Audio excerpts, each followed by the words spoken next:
These old cartoons are blowing up right now.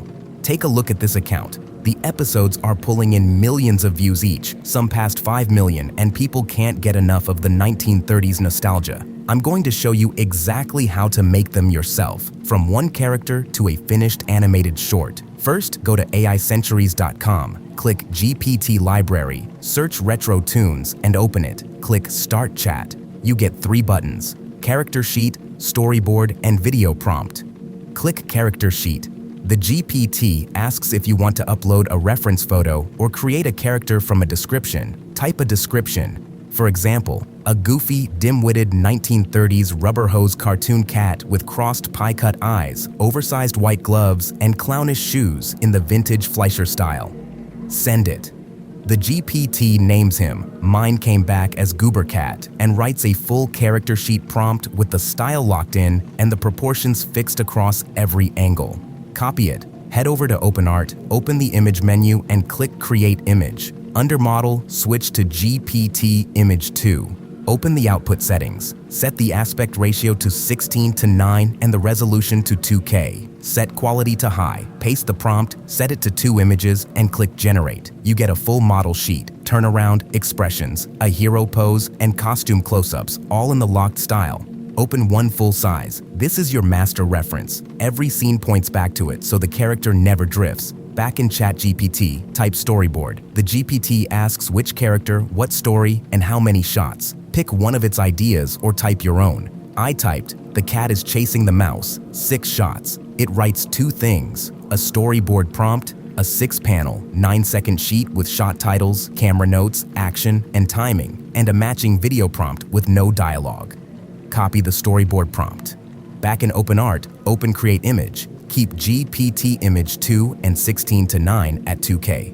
Drag your character sheet into the references. That keeps the character identical in every panel.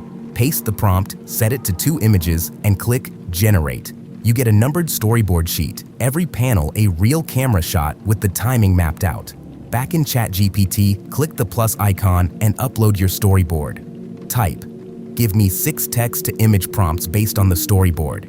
It returns 1 copy-ready prompt per panel, each with the same character notes, the locked style, and a negative list so nothing modern slips in.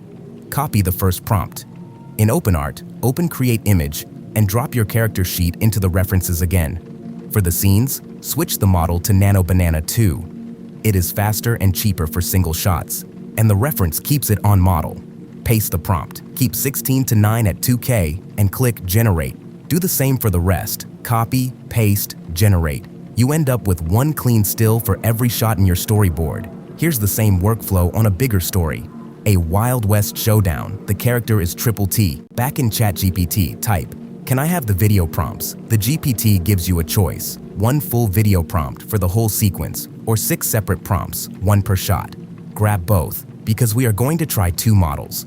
Head to OpenArt and click Video, then open Frame to Video. Start with Seedance 2.0. Add your character sheet and your storyboard as the references. Paste the full video prompt. Turn audio on. Set the resolution to 1080p and click Generate. 1 generation builds the whole short.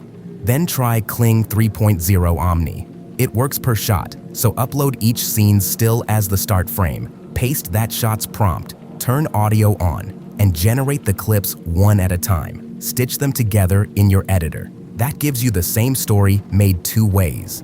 Let me play both and show you the difference.